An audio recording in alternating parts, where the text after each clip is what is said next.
welcome to the webinar tonight. This is Jonathan Clark, and you're on an interview with Mr. John McGuigan, world-class dog trainer and behavioural consultant. How are you, sir? Very well, yourself? I'm very well indeed, very well indeed. All the better for seeing you. The beard gets bigger every time, and it adds character.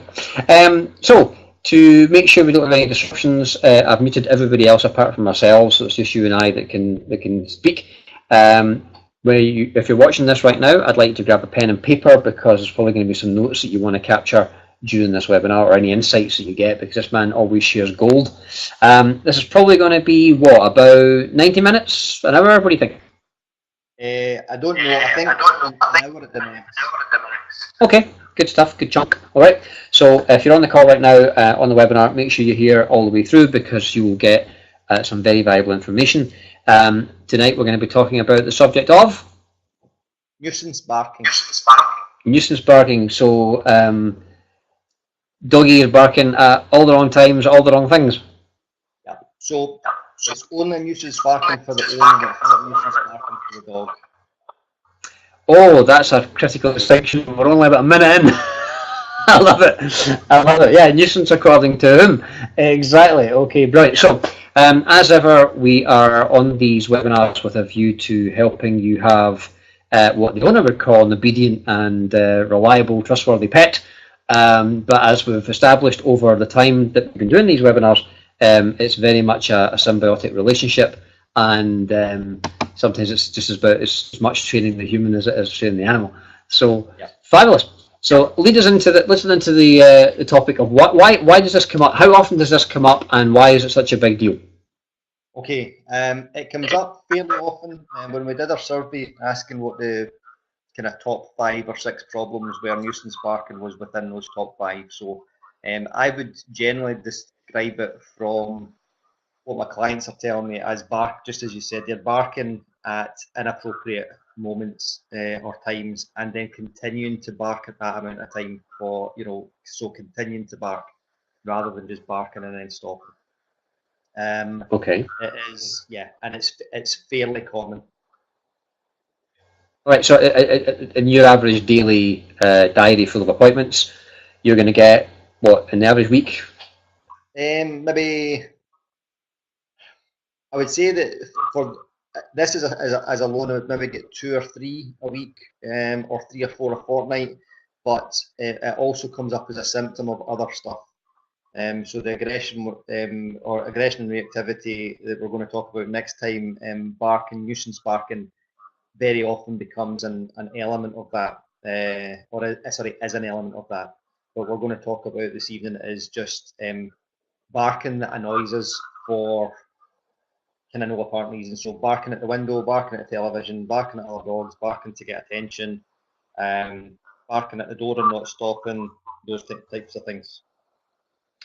I remember being in a friend's house, this is when I was a teenager, and they had a Staffordshire Bull Terrier, whose name escapes me. This guy was a big dude, all muscle and teeth, and he was actually chained to the wall in the living room. And you had to kind of creep all your way around the edge of the living room just to get to the kitchen, because this thing was huge. But I remember watching the reason why he was chained to the wall was because when another dog went past the window, he went absolutely berserk, and he was still shouting about an hour later, even though the dog was long gone. And it was just unbelievable. I think at one point he actually did go through the double glazed window, trying to get to the animal, But you'll have neighbours with dogs, you'll have the dog down the road, you'll have somebody upstairs in the flat, or your own dog's just pissing everybody off. So it comes up quite a lot. So give us some insights then. So what do owners say is going on? Like, what do they say to you? Here's the problem, and what do you find is actually going on? So very often it will just be that the dog will bark, just as I said, at these times, and the owner can't do anything, doesn't think that they can do anything about it. What they're doing is not working. Very often what they will be trying to do is a lot of the time what they'll be doing is they'll be shouting at the dog, telling the dog to shut up. And as far as the dog's now concerned, is everybody's barking now. Okay, so I'm barking, you're barking, I'm barking at something outside, you're now barking at me, I'll bark back at you. Okay, so everybody now just joins in the noise. The kind of common ones are, what we'll do is we'll cover a couple of the kind of fairly common scenarios that the dog barks at. So the first one will be there, as you were saying, a dog barking at the window. So if you've been watching this series of webinars, you'll know that the model that I work from is not looking at behaviour as a standalone element, is looking at the conditions under which that behaviour happens. So the environment which prompts that behaviour or cues or elicits that response, whatever we want to call it, and the reason why the dog is barking. So dog will be barking at the window. Okay, so what happens generally very often is the dog is allowed to look, watch outside the picture window all day long. Somebody walks past either with or without a dog. The dog now starts barking, and the dog stops barking when the person goes away. Now, what is happening from the dog's point of view is the dog is actually sitting a number of things. The big window, the big picture window, is now dog TV, and the dog is now sitting watching that all day long, just waiting on something happening. Okay, so it might be that that's the only stimulation the dog has during that time. What will then happen is the behaviour of barking is reinforced when the person or the other dog leaves the dog's sight. So the dog now starts alarm barking to say, "This is mine, this is my place, go away," and the person goes away. And the dog is now immediately reinforced because the person leaves. So the next time what happens is the dog will bark again, and then the person leaves again, and the dog is now reinforced. Okay. So a couple of things that I generally will do is very often people will have their settee or an armchair with the back to the window. Yeah. Now, and the dog now sits on that, especially if it's a small dog, will sit perched on the back of the couch like this, watching the whole time. So, number of things that we can do immediately it is. I mean, that's how I explain it to clients. It's just your dog's television, you know. So what we can do is we can rearrange the furniture if that's possible to make it difficult for the dog, so the dog now can't sit there. Okay. We can, every time the dog goes up and perches on the back of the couch, we can then move the dog and ask the dog to get down or physically move the dog. What I tend to have, the approach I prefer to do is I ask that, and this is when I say it's a short-term thing, it's probably for 2 or 3 months, okay, depending on how long this behaviour is going along. So you would put visually obstruct the bottom of your window. Now, a lot of people will say that they'll close the blinds or keep the curtains drawn, but then that means that they're not getting the light allowed into the living room, which we don't want. So what I tend to ask them to do is either get the translucent window covering that you can get at the art store that you would use for your bathroom, or just white paper. So just a roll of white paper from the art store and tape it along the bottom part of your window. All right. Now, what then happens is that the white paper still allows light into the room. So the only aesthetic that it changes is that of the window, and it's actually not it's so the aesthetic change to your living room is so little. It lets in almost exactly the same amount of light, and you can stand up and look out the window, which your dog can't do. So usually the kind of bottom third or the bottom half of the window. Now what will happen is the dog has now no reason to sit in the back of the couch and watch because he can't see anything. So it's like putting a screen in front of the television with very little sound. You'll stop watching that and you'll go away and read a book. Okay. So what we can then do is, once we've done that, we then give the dog something else to do, which would be enrichment toys. So a stuffed food toy, and there's lots of ideas for enrichment. There's a Facebook group called Beyond the Food Bowl, I think it is, and it's got thousands and thousands of members, and it's about lots of really creative ways to come up with things for your dog to do with their normal food. Okay, so we'd start adding in an element of that. So the dog has now got something else constructive to do other than eyeballing the window, which is already covered up anyway. Now, what I then ask them to do is, after about 6 weeks or so, is to take out one vertical strip in the middle. So just cut out a vertical strip of between 1 and 2 centimeters. Just take it out and then tape it again. And what will happen then is, even if the dog can see he's getting a tiny movement of, it's just a tiny movement, a flicker. And what you might then do is look, and you can now mark and reinforce. So you can tell the dog he's good because he's noticed it without barking. Okay. And this now starts allowing you to introduce a reinforcement history for a quiet behaviour in the presence of a tiny movement. And now a week later, you go into, so you've now got 2 panels because we've divided it in 2. You take out a vertical strip from your left hand panel, and then a week later, a vertical strip from your right hand panel. And then another week later, a vertical strip from the panel on your left. Next one, I'll look in the right, or in the right. And over the course of the several months, what you're now starting to do is gradually open your window back up again. And the whole time you're doing this, you're marking and reinforcing. So click and treat quiet behaviour in the presence of this movement at the window. So it is, but with all these things, it's if we set it up well, we can set the owner up for success as well. So we can make it easy for the owner to do it if they're watching for that behaviour. So that would be the first one, with kind of nuisance barking at the window. And I generally find that's one of the easiest ways to do it, because you're now starting to teach the dog what you want them to do, how you want them to respond, instead of stop doing that all the time, you know. So you can actually notice something quietly. And when somebody comes to the door, and I do this with my dog, somebody comes to the door and he barks, and I say to him, "Thanks, pal. Okay, you've told me somebody has come to the door. I have acknowledged it, so you now don't need to bark anymore because you've done your job. You told me." Okay, so our dogs are, Ian Dunbar, who I learned from, when he has this problem, and he'll say, people will say, "My dog barks all the time," and he goes, "Really? How strange." It's a dog. I have a dog that barks, you know. Dogs bark. They're gonna bark, you know. I mean, just before we come on to record this, I was playing with my dog in the living room, and he was barking in excitement a couple of times, you know.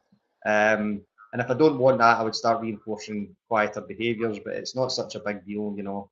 It's a big deal if he's barking the whole time, but he's not, you know. Yeah. So, it's the same as if you're playing football with somebody and they tackle you, you might, you know. So we have these vocalizations, and I think it's only reasonable that your dog can have them as well. So that would be the first one. How did the cover the window thing come about? Did you discover that, or did you do it one day, or how did that? Where did that come from? With all these things, it's taken, when you're doing your you know, if you're going to seminars or you're speaking to other trainers, and it was Grisha Stewart, who we hosted just a few weeks ago in Glasgow, and I had, the first time I saw Grisha, which was, I think it was in 2011, she had suggested this covering of the bottom part of the window, and she's obviously heard it from somewhere else. And you know, a funny story about that, the last time, I used to recommend people buy greaseproof paper to do it, because the last time I bought greaseproof paper, it was like tracing paper. Yeah. But I didn't realise it's now brown. So I had said to the client, tape up the bottom of your windows with greaseproof paper, and I drive into the street, and it's as if she's boarded the house up from the inside. This beautiful house, and I was like, no, let's change that. So yeah, white paper or something pleasant to look at rather than boarding your house up with plywood, you know. Brilliant. So, right, be good for covering your jotters. Super. Yeah. Oh, exactly. Yeah. So moving on to, it's always looking at what is the reason the dog is barking, okay, and seeing if we can. So if you think of the behaviour, I don't know if I explained this the last time.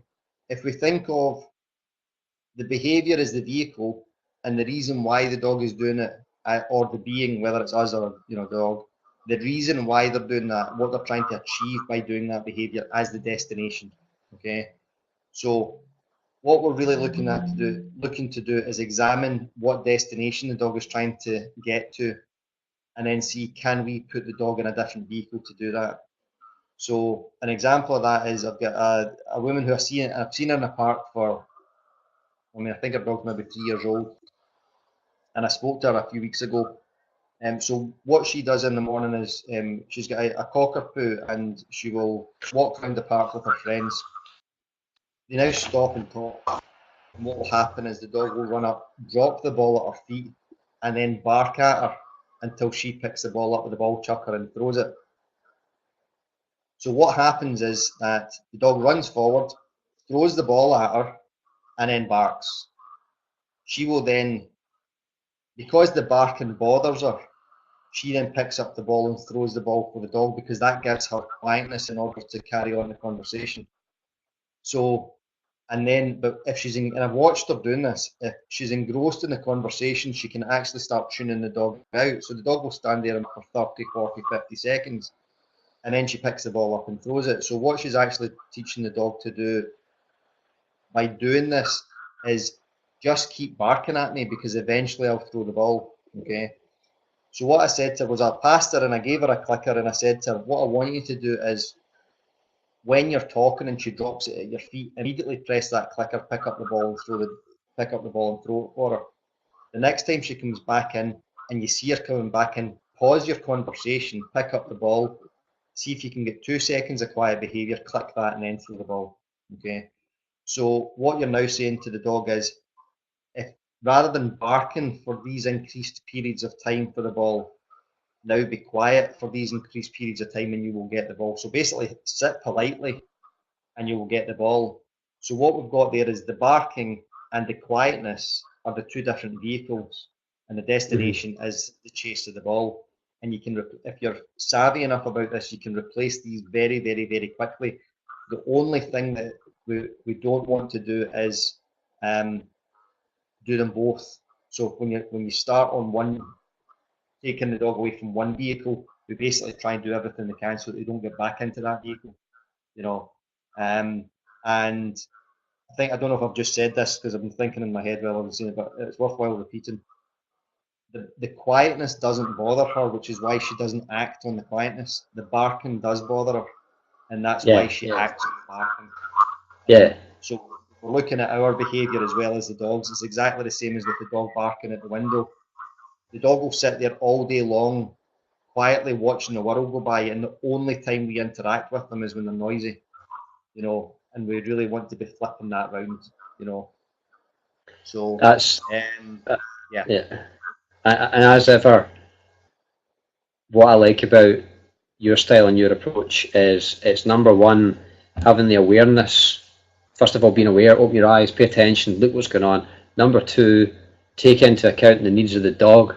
It's not your trophy, it's not your pet, it's not your companion, like a fashion item. It's not a handbag. It's a living, breathing being who has needs and wants the same as you do.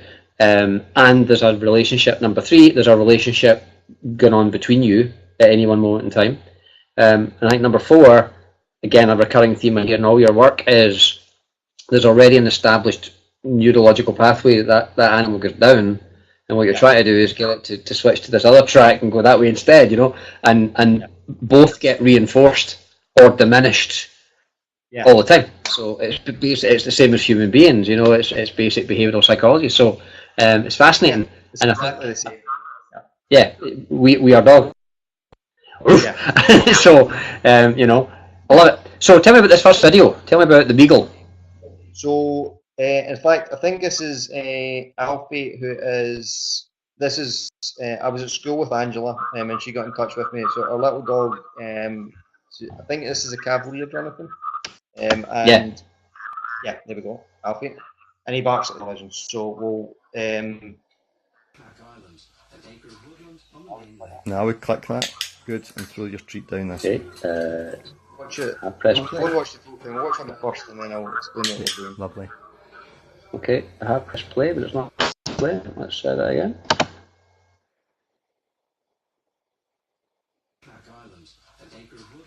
Still not doing Now very we much. click that. Good, and throw your treat down this Yeah, way. it's running. Oh, is it right? I'm not seeing it. Now we click that. Good, and throw your treat down this way. Yeah, lovely.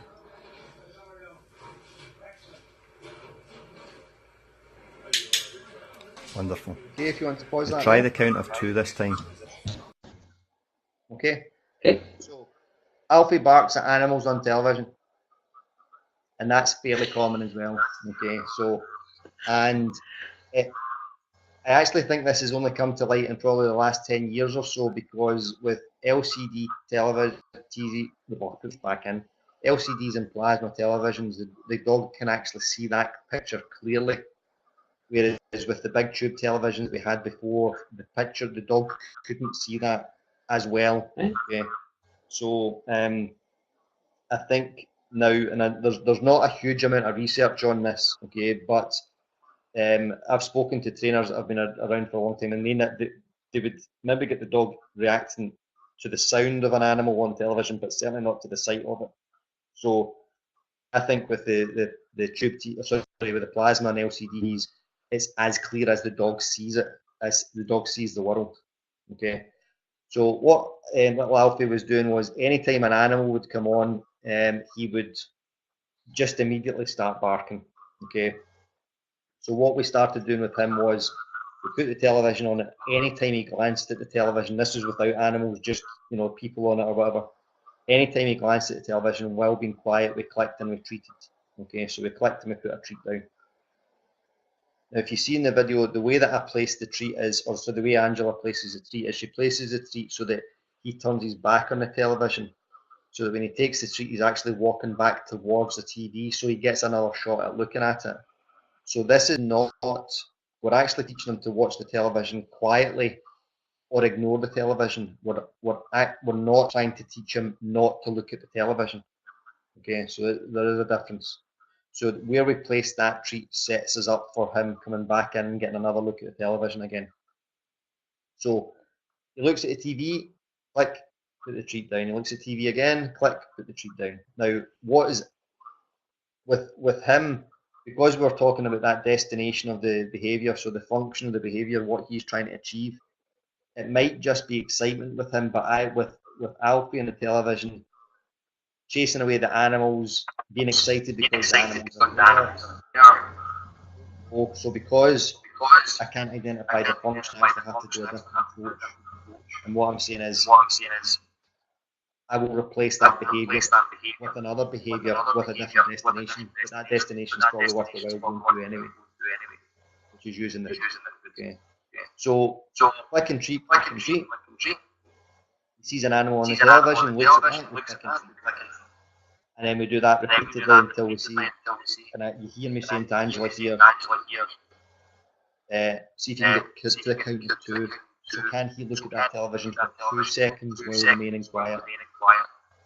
And then 3 seconds, and then 4 seconds, and so on. So we can run a little bit more of that.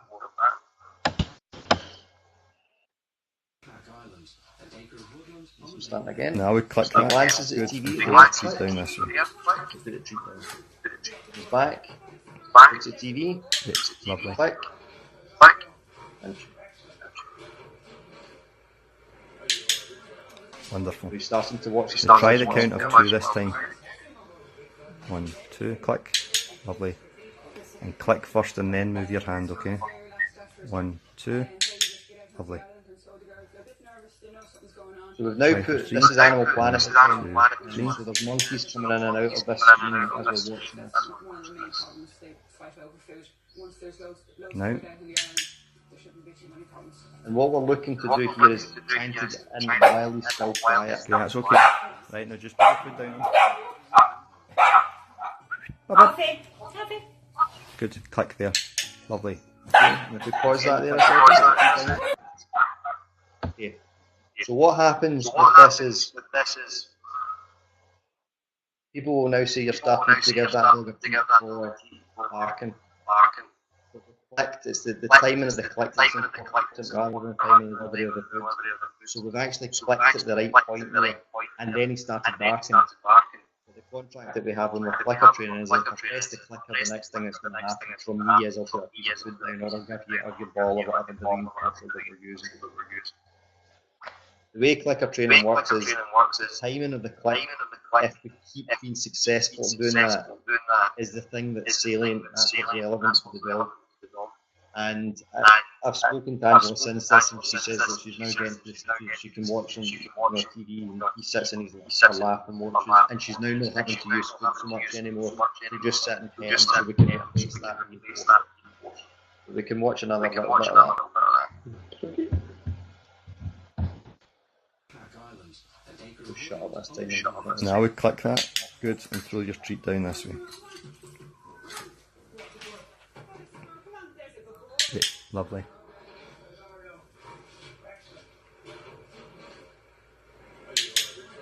Wonderful. We try the count of 2 this time. 1, 2, click. Lovely. And click first and then move your hand, okay? 1, 2. Lovely. Try for 3. 1, 2, 3. That's one of the main problems, they fight over food. Once there's loads No. of food out in the island, there shouldn't be too many problems. See him starting to take safe mode on the television. Okay, that's okay. Right, now just put your foot down.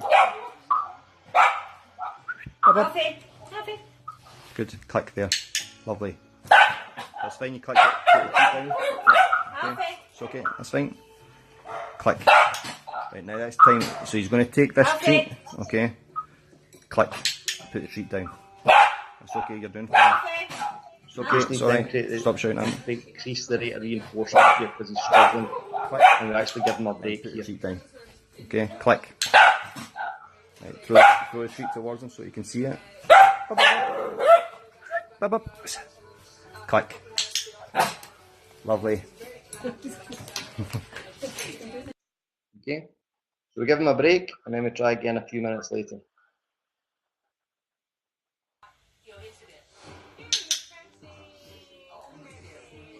And what we've done here as well is Lovely. Angela's changed her position to make it easier for Alfie to see her now. Click. So Lovely. she's now Nice. more relevant Click. because Alfie can easily see her delivering And again. the treat. Nice.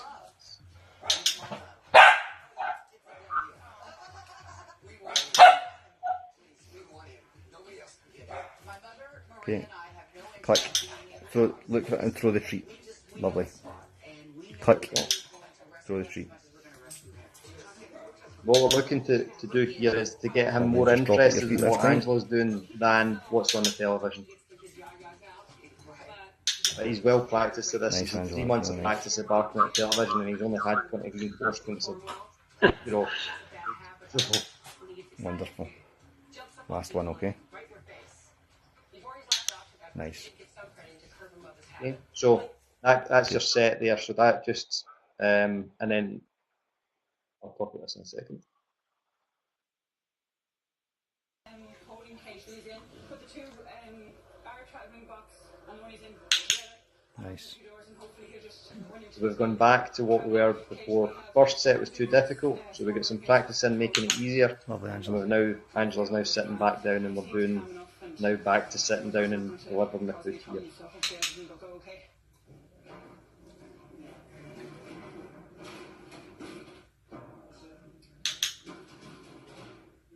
Very well trained boy. So crated up and everything like that, so we're just gonna hit the road and get the ferry now. Hopefully it's 5 o'clock, so we'll probably miss most of the rush hour traffic. So Lovely, take that one. Yeah, good. Good, give him a break This there. was all within a space of about 20 minutes. Now, what we'll get here is it's just maybe heading off at the past people whose have got questions or criticisms about this style of training. A training session like that for him would be between about 15 and 20 treats. Now at the start, that might only take a minute. So your training session would only be a minute because you're having to basically give him click and treat the second he finishes eating that treat, because that's all he can do. As he gets better at that, and you see that in the last set there, he's now able to look at that video, at the television for 3 seconds. So your criteria for reinforcement is now 3 seconds of quiet behaviour while watching television. So instead of it being your 20 treats taking a minute, they now might take a minute and a half or 2 minutes. And then your criteria for reinforcement might be 5 seconds on average, 10 seconds on average, and so on. So your 20 treats will now last a longer period of time, and you'll now be able to sit and watch an episode of Modern Family or whatever for the 22 minutes or so that it's on, and that might take 6 or 8 or 10 treats. And then you can now start replacing some of those food reinforcements with other reinforcements. So he looks at the television and he's quiet. Well done, lad, that's really nice. And then you pet him. And your petting him softly actually helps reinforce him more, because what you're trying to do there is match the energy of your reinforcement with the energy of the behaviour. So if you want settled behaviour, you do settled reinforcements. If you want fast behaviour, you do fast reinforcements. And what we're actually looking for there is the reinforcement to be just, can we just sit and relax and watch television together? I had this another over the summer. It was 2 Westies, and it got to the stage where they couldn't have the television on at all. And all that we did was we just sat with the dog, held her collar, and just petted her softly. Every time she looked at the television, settle yourself down, that's lovely, sweetheart. Really nice, settle down. And that just nice calmness, settling down. And within the space of 2 weeks, they got to being able to watch the television of an evening. So, really nice. Wow, that's very cool. Very, very cool. Okay, good stuff. What's the second video about? Okay, so this is a wee dog I'm working with just now. Saw her last week. Now, I wish that I had, it's a great, with this, it's always your 2020 hindsight. 2 or 3 minutes before, in fact, not even 3 minutes, 1 or 2 minutes before this video has started. It's a little miniature pincher, and she goes do lally every time the door goes, right, and she will bark all the time. Okay? So this dog is really, really sensitive to sudden changes in the environment. So you can imagine you're sitting watching the television, the door goes suddenly, and up she goes like a rocket. So she comes down, races down the stairs, and then will bark constantly. So the first thing, I've come to the door a minute or 2 before I started this video, chapped the door, and she runs to the door and starts just barking the whole time. So I had my treat bag ready, and I clicked and threw a treat down, and she ate it. So this worked really well, really quickly. So I said to Caroline, who was a client, I said, I'm just going to go back out and I'm going to video this, and I'll get this from the. So this is literally the first training session, you know, who a minute or 2 before the dog had been barking the whole time. So you'll see it here. I think I don't know if this is me just coming in or whether she opens the door. Yeah, there we go. You hear her barking.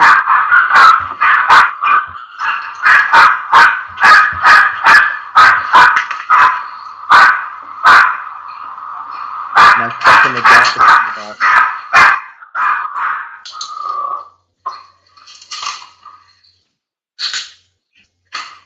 So basically, while she's eating that treat, I continue to click and treat.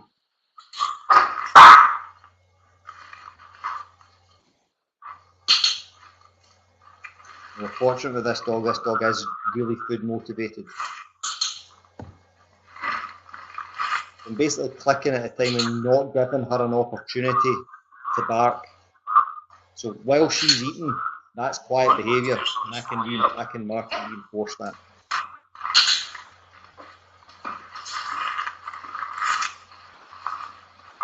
It's a really sweet wee dog.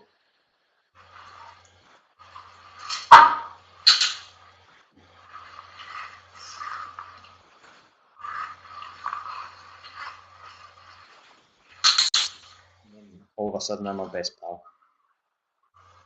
I'm not surprised you keep their own feather. I like this guy. Yeah. And then, so that was a week. I saw them again on Monday. That was last Monday. I saw them again this Monday. And when I chapped the door, really lovely, really nice stuff. That's a really easy dog to work with. That's the approach I would use. It's the quickest. We're kind of matching the dog goods, reducing the excitement level by giving them and you're just getting more and more quiet behaviour. You can then start saying hello to the dog. It's just something to jumpstart the process, connecting the dog.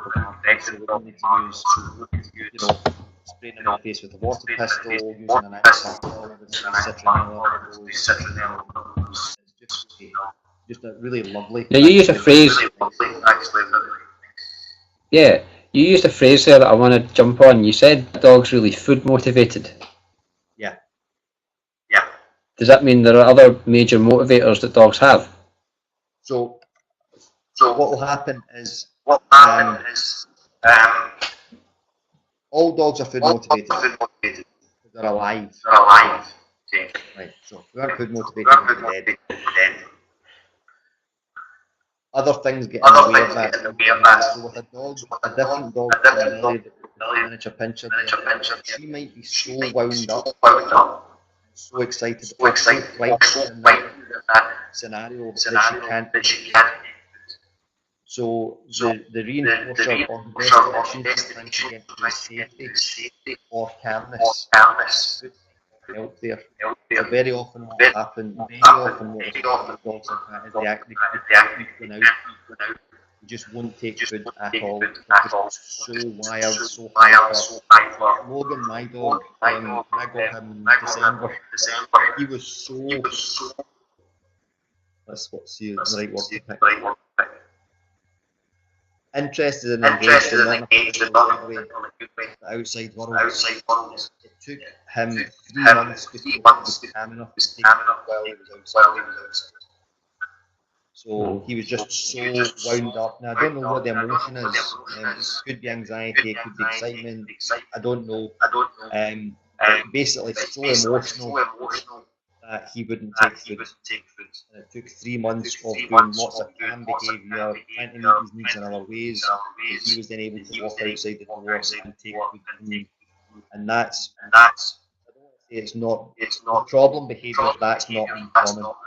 It's uncommon for the general dog population, but for problem behaviours, dogs that have an emotional element to their behaviour, so that a severe emotional element to problem behaviour. Before I get jumped on, there's always an emotional element to behaviour. If there's a severe emotional element, then food very often will not be the reinforcer that you use. Yeah, well, fight or flight. It's not fight or eat.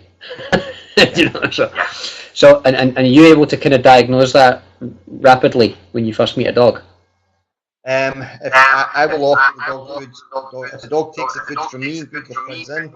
If the dog doesn't take the food from me, but will take it from the owner, generally because they're not happy with me. Yeah. And if they don't take the food at all, then we need to do more choice. Actually, we need to do more elements of training that the dog gets to choose within certain parameters, good behaviours that we want, and they get to choose that. So it's like saying to your 3-year-old, you want to wear this jacket or do you want to wear this jacket? It's not, do you want to put your jacket on? No. Or not. No, I don't. Yeah. Right. Do you want to put your jacket on now, or do you want to put your jacket on when you get in the car? Like, I don't want to put my jacket on at all. That wasn't on the board. So, Yeah, that's what. So introducing an element of choice, basically all the choices are acceptable to us. Yes. Yeah, got you. The dog gets Okay. to choose.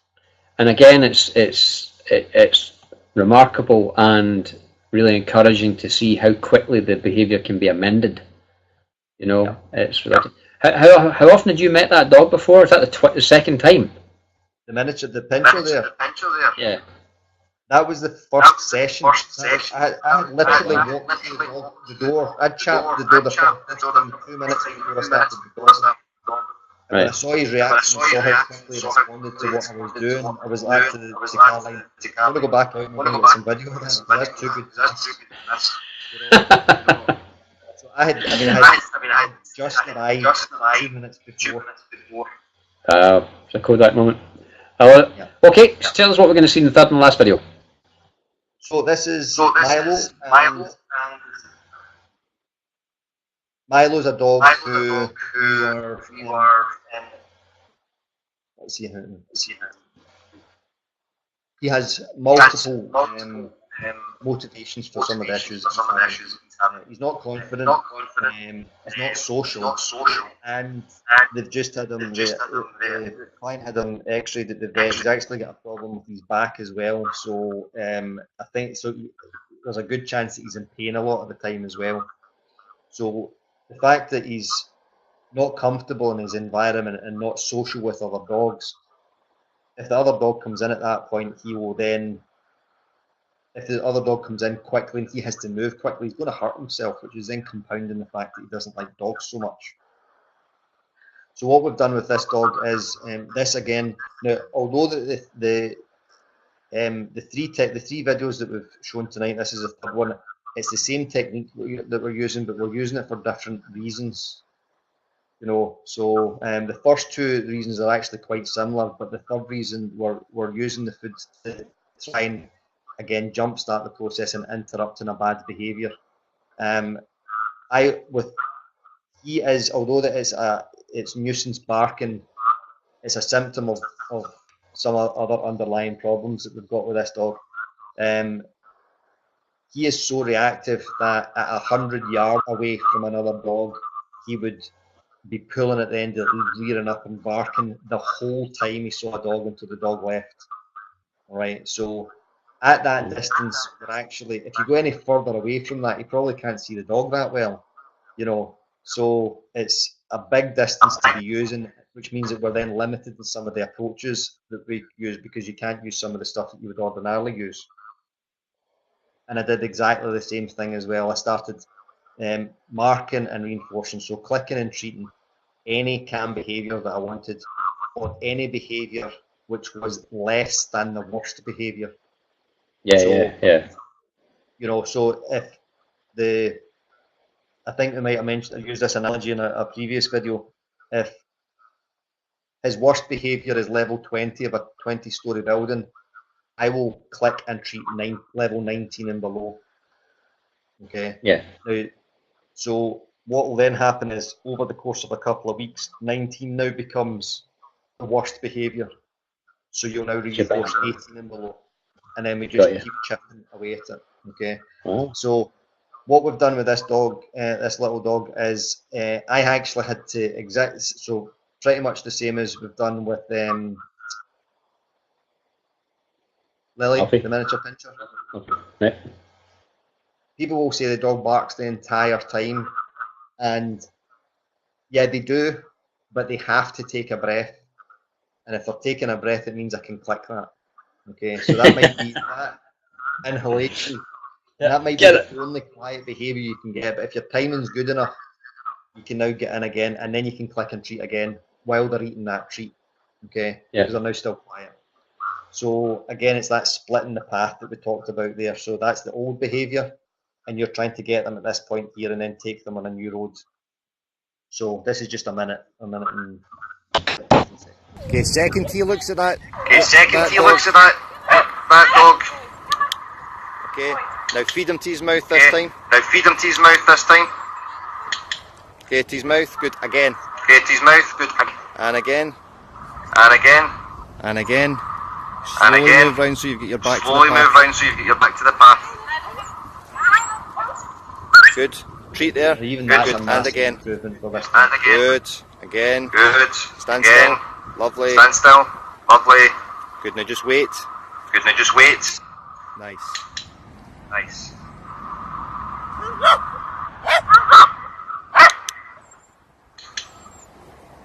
You can watch this a couple of times. Wait.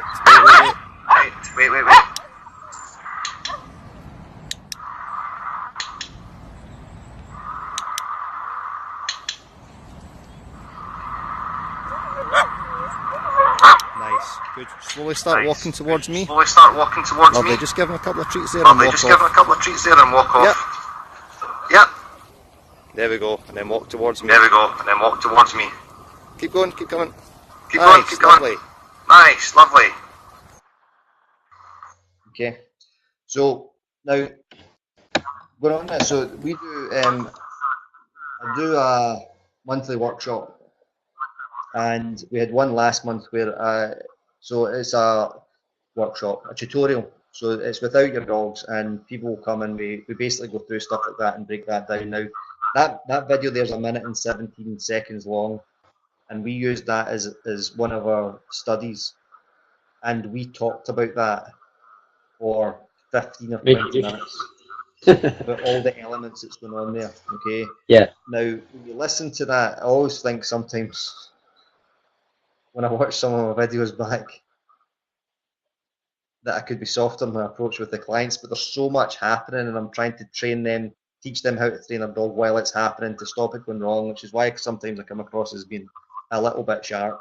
But I explain that to the clients beforehand.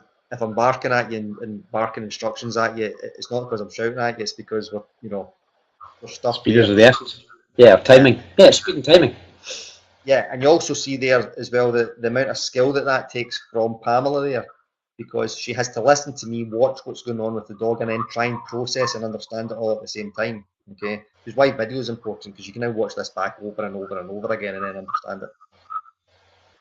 So you look at that there, and what happens, and again with we have certain unrealistic expectations through watching some dog training programs on television, because they're well edited and they're half an hour long, and they're really heavily based in punishment, which means that you can get hammer really quick.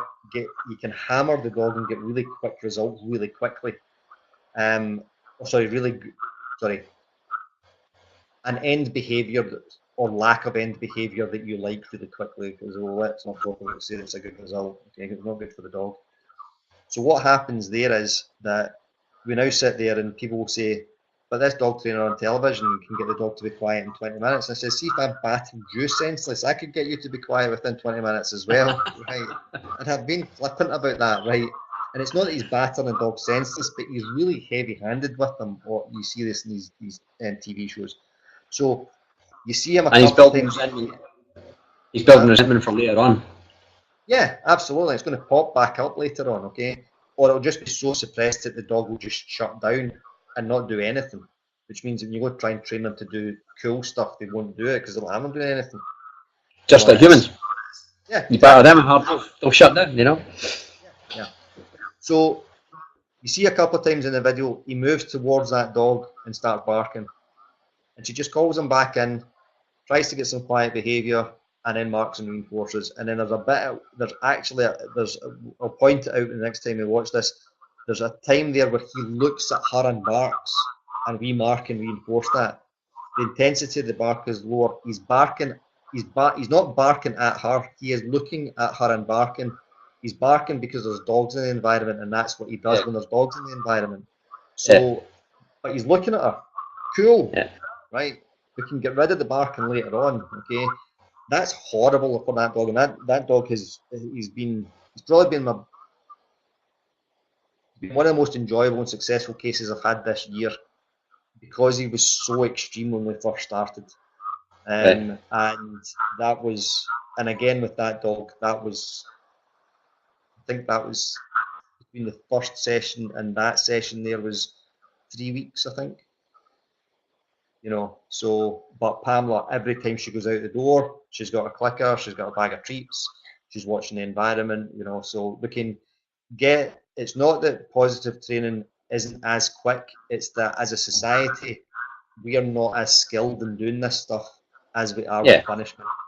We've been brought up in punishment, our parents, our teachers, our church, whatever, society, we've got a penal system, it's big crime and punishment. You know, everything is about hammering unwanted behaviour, which means that we're not skilled.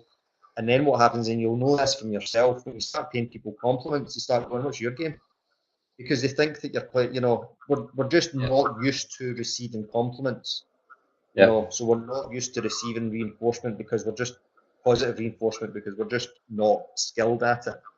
And it's not that this training is slower, it's just that we're not as good at it as we are with punishment.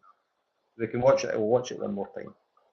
Can I ask before we do it, there was one thing I noticed you did where you told her to give the dog the treats to his mouth, the dog's mouth, as opposed to put it on the ground.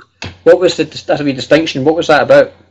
Okay, so what happened the first time when we're doing this, it's an interesting point and it came up during the tutorial as well. The first treat she delivers to his mouth, sorry, she throws the treat out, okay? Now, it's knowing when to, if we accept that all behaviour modification is about manipulation of the environment and manipulating the environment so that behaviours that we want can happen, and then us manipulating what reinforcement we can use so that we manipulate future behaviour. So the whole thing's about manipulation, right? So we can just park that, right? Because let's accept that that's what's going on, because it is, right? That's a different video. Yeah, right. So if I put the food where I place I think we covered this in one of the other webinars, where I place the reinforcement sets up the dog to do the next behaviour. Yeah. Okay. Yeah. So the dog, if I'm working with the dog in a public park, and I click, he comes towards me and I click and I toss the treat 10 or 15 feet away. He goes out to get that treat and he now has available behaviours. Okay. Yeah. He has a wider range of available behaviours to do next than if I click and give the treat to his nose. Okay. Because what he's now got is he's got a much narrower spectrum of available behaviours. Okay. Oh yeah. So what happened the first time was he was doing well. She clicks and puts the treat out, and I've noticed something in him, and then I've said feed him to his nose now because what I want him to do is I want him to be successful. So I would rather him be successful doing one behaviour, which is the only one he can really do in that instance, rather than give him the option of doing 5 behaviours and getting it wrong. Okay, because this dog is not skilled enough yet to discern which one he should be doing. Okay, as he gets better at that, I can now start broadening out the range of choice that he has. So the skill in this, or the art form, whatever you want to call it, is knowing when to remove choice and when to give choice to your learner. So like this here, okay. If we were broadcasting this live, we are removing lots of choice from the learners who are watching this. If they're watching it and it's pre-recorded, they can now pause this, go to the toilet, you know, go and make a cup of tea, and then or watch it later on. They're not missing out. So depending on what you're doing, how you set up your environment for your learner dictates how successful you're going to be. And so what we did there was we started feeding him to his mouth, and as we were walking away and we turned her back, she said to his mouth up to the ground. And I think I actually said you can put it in the ground because we're walking away at that point, and with this dog he will follow us. He won't go back and have a pocket with another dog. So you're actually setting him up again to be successful. Mm-hmm. So that's interesting. Your question. There's a lot happening at any one time. I love it. I love it. Right, let's play again. Oh, hang on. What happened there? Okay, second tee looks at that dog. Okay, now feed him to his mouth this time. Okay, to his mouth, again. And again. And again. Slowly move round so you get your back to the path. So what we've done there is we've made it easier for Milo to see the dogs by Pamela's positioning. So if she's facing the dogs, he's now having to turn over his back to see where they are. And I don't want that. I want him going, there's a dog, who cares? I don't want him saying, the dog's not there, it's me and you, it's me and you. We actually want him going, yes, a dog. So I where thought I we would. position ourselves. Yeah, I was watching her move and I thought, right, hang on a minute. Will she turn her back to them, or will she leave the door open for him to see beyond her? You know, interesting. But again, paying attention, being aware. You have to be in uptime. You have to be out externally focused, not in your head when thinking about the work or thinking about what you're having for tea tonight. You're there to help the dog. So, Treat there. Treat there. And again. Good. And again. Good. Again. Again. Stand still. Stand still. Lovely. Lovely. Good. Now Just just a few wait. Now just wait. Not been possible. You see there's a big, he's on a long line there, but you can see there, I'm not holding him there, there's a big loop in that line. He's got about 15 feet of slack that he can move about in, and he's choosing to stand next to her. When he makes that choice, we reinforce it. And we are, without a doubt, we're manipulating him. We're manipulating him in a way that's kind for him rather than a way that's harsh. Nice. Running dogs in the background as well. So.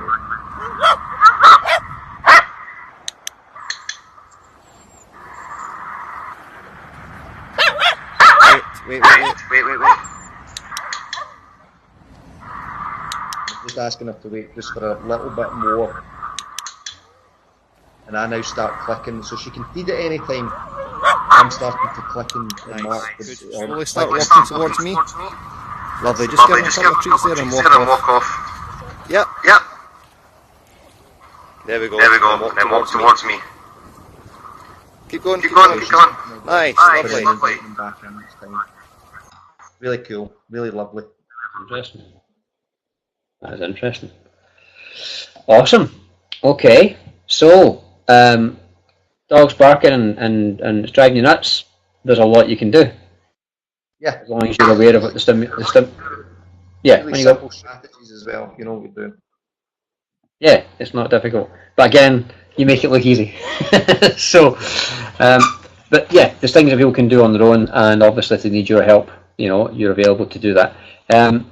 These are always packed with gold dust. I love it. There's all these wee little nuggets in there, and I think people will find these interesting and valuable and fascinating. So, if someone wanted to try that stuff themselves, they've got a lot of kind of good tips and advice there. But if they think it's out their league, or they don't have the time, or whatever it might be, how soon can prospects start working with you? So just now, well, I'm away next week. So usually I can get people an appointment within, usually within 7 to 10 days. I can Excellent. get them booked. Okay, Yeah. that's great. And how I know every dog's different, but I'll ask you the difficult question that I'm sure people will ask you. How quickly can they see a result with a nuisance doggy barking? Well, you saw there with Milo. Milo is one of the most. I don't want to say extreme. That's not the. It's not the right word. It's not kind for him. The most intense dogs I've had. His behaviour has been the worst, if you like, for a long time. You know, the most. You know, and that took 3 weeks of work, 2 or 3 weeks of work. You know. Wow. So yeah. And then I had him again on Monday there, and then he had made a significant change again. It was lovely. And what we're looking to do there, we'll cover more on the aggression one. You're looking to get to the stage where we're not having to do the work, or we're having to do, so the environment becomes reinforcing in itself. We're not having to do, it's not top heavy with our intervention. The dog just becomes settled enough in the environment that, cool, yeah, I can do this. Yeah. So we can do it on their own. Fabulous. So you can confidently say to somebody that, you know, they could be seeing results a month from today, or a month from the point where they start working with. With Milo, and again, Milo's an extreme case. With Milo, we saw results within the space of an hour. Wow. They're only lasting if you keep, they're only lasting after the month if you keep doing them for a month. But within the space of an hour, I can show the client significant change and say to them, this is within an hour. Where are you going to be in 2 weeks' time if you keep doing this, in 2 months' time, in 6 months' time? So if I went to the gym and my coach was immediately saying to me, I can get you lifting 100, benching 100 kilos today, not a problem. But if he turned around, and this isn't, if he turned around and said to me, you're going to have to keep coming back if you want to keep lifting like that.